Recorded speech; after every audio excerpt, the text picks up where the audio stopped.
Now for our story. It was lunchtime in Wakefield, and the little town's coffee shops and restaurants were crowded with shopkeepers and clerks or farmers and their wives who had come into market. It was ordinarily an animated hour or two when people ran into acquaintances, stopped to exchange a bit of news or gossip. But today, from the coffee shop in the Brown Palace Hotel to the simpler surroundings of Lee's Diner at the other end of Main Street, there was an unusual buzz of excitement. The local newspaper, the Wakefield Sentinel, had doubled its distribution lately, while the Calvert Meade custody suit had been in progress. And now, on the day following the sensational culmination of the case, the townspeople are busily discussing every aspect of it. Bill Meade, who had instituted the custody suit for a child which turned out to be Lisa and Lance Fenner's son, knew only too well what a stir of interest his entrance into any of the eating places would create, and so he decided to skip lunch. Instead, he strolled over to the square and sat down on a bench in the sun. A moment later, he saw a handsome, rather stocky young man coming toward him, Mario Descari, a young man with thick, dark, curly hair, wearing a clean, faded blue work shirt. Mario grins happily as he catches sight of his friend. Hello, Mr. Meade. Hi, Mario. Sorry, I'm glad to see you. I'm on my way to the bank, but I figured you'd be having lunch about now. I was afraid I'd miss you. Yeah, well, I usually do go out for a bite about this time, but today I didn't feel especially hungry. Sure, Mr. Meade. I know how that is. I saw the paper this morning about the tough luck you had with the baby. Oh, it's a bad business. Well, just one of those things, Mario. Everybody's talking about it today. Well, it's sure pulling for you, Mr. Meade. When you got a kid, it's a big thing. Me? I've been wanting one a long time. But yeah, it makes you feel pretty good. Carl and me, we were talking about it this morning. Say, why don't you come out and have dinner with us? I got some good red wine. Carl will make chicken cacciatore, the way you like it. Why don't you, Mr. Meade? Oh, thanks, Mario. It sounds very tempting, but not tonight. Sure, no. I got a big kick out of coming out to your place. Okay, you let us know. Anytime. I will. Hey, by the way, how's everything going out there? I hadn't seen you for quite a while, what with all this trial and stuff. Everything's just fine. We got the new barn almost finished. It looks great. Rosa, she's the red cow. She thinks she's a queen, I guess. Her own stall. And with her name up above. Her name? Sure. Carla painted her name up above. Very grand. I should say it was. Well, Carla said it would make her feel at home in your barn. You've got a wonderful wife, Mario. And a very pretty one, too. She's the best. Come to think of it, you're a pretty lucky guy. Let me see, now, you've only been out of the army a short while. 4 months. Look, not quite. And here you are getting the farm into shape, a good crop. That's the loan you fixed up for us. We couldn't have done it without the money. After my old man died, things all went to the dickens. Boy, when I came back, I was as mad as a bull. I saw red. I know. I'll never forget the day you came to talk about getting a loan. You were breathing fire. It made me sore seeing the way everything was run down. Oh, I got over it right away, though. Didn't I? Yeah, we snapped out of it, Mario. Hey, did you get the house painted yet? You should see it, Mr. Meade. Carla wanted it white. There's blue around the windows. The way they do in Italy, where our people come from. Oh, it looks swell. She's got red flowers around in front and a table under the trees. Real pretty. I don't know how she finds time to do everything. Carla works hard. She won't hardly rest. I keep telling her, you gotta rest. Don't do so much. But will she listen? Well, don't worry, Mario. She'll slow down one of these days. When she has a bambino. Yeah, when she has a bambino. Well, I'm going over to make my payment at the bank with her. Well, aren't you early with it, Mario? It isn't due till the 15th.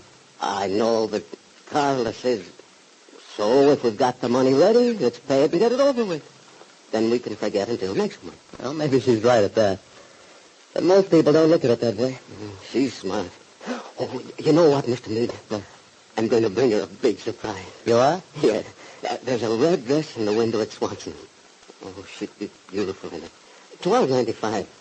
That's a lot of money, but I'm going to buy it for her. Swell. Maybe she'll wear it the night I come out for dinner. Sure thing. We'll have a celebration. You can sing that song for us. Sure. What song? You remember the one you sang the night of Angelina's wedding? Bubble Al. Oh, gosh, I forgot all about that. And me with a voice like a foghorn. But it's good and loud, Mr. Meade. As the two young men started walking toward the bank, still laughing, they were observed from the window of Ben Calvert's office across the square by Jessie, Ben's wife, who stood idly looking out while she waited for Ben to take her to lunch.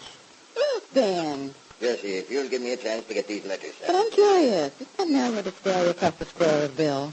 The bill? Where? Oh, yes. I must say, Bill's looking awfully cheerful for a man who's been through what he has. He hasn't enough sense to be affected. Mario's a good-looking chap, isn't he? The Army doesn't seem to have hurt him. I think I read something about his return in the paper. Didn't David Bowman give them a loan on their farm? He certainly did. Odd they didn't come to you. Well, they would have if Bill Meade hadn't gotten to them ahead of me. I've always had my eye on that Discovery place. Some of the richest land around here. It was going to wreck and ruin while this Mario was away. He's done wonders with the truth of him, huh? I imagine he's a hard-working lad. With a nose he's built first and broad shoulders. I passed by their place the other day, putting up a new barn. Well, that's one time where David Bowman made a good bargain. If it hadn't been for Bill. But Bill can't resent the fact that Bill gave them a loan as part of his job. He's got no business here in Wakefield anyway. Why doesn't he go back to Oregon or wherever he came from? Maybe he doesn't want to. After all, Ben, you're not a dictator. You can't tell people where they're going to live, what they're going to do. Ever since he came here, he's caused me nothing but trouble. First he marries Kit. With a certain amount of cooperation on her part, and yours. And ever since then, it's Bill Meade, Bill Meade, Bill Meade. I've gotten to a point where I hate the sound of his name, let alone the sight of him. I wish to heaven there was some way to get rid of him. Now, Ben, this is a free country. You're pretty all-powerful in this town, but you're not that powerful.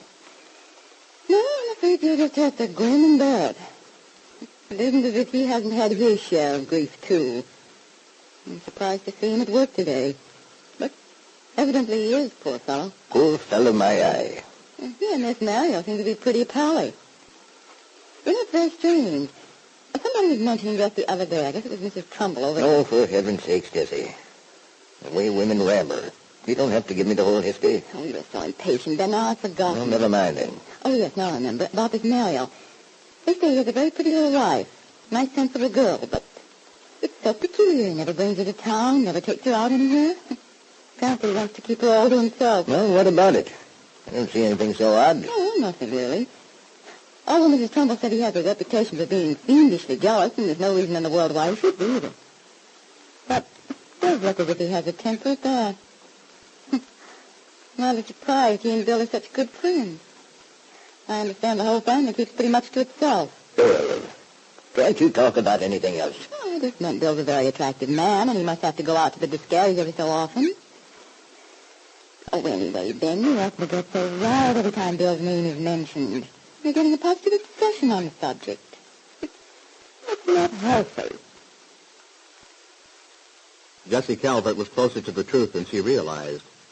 Ben did have an irrational hatred for Bill Meade, especially since the conclusion of the custody suit, since his daughter Kit had disappeared, leaving Ben to face the ridicule of the townspeople.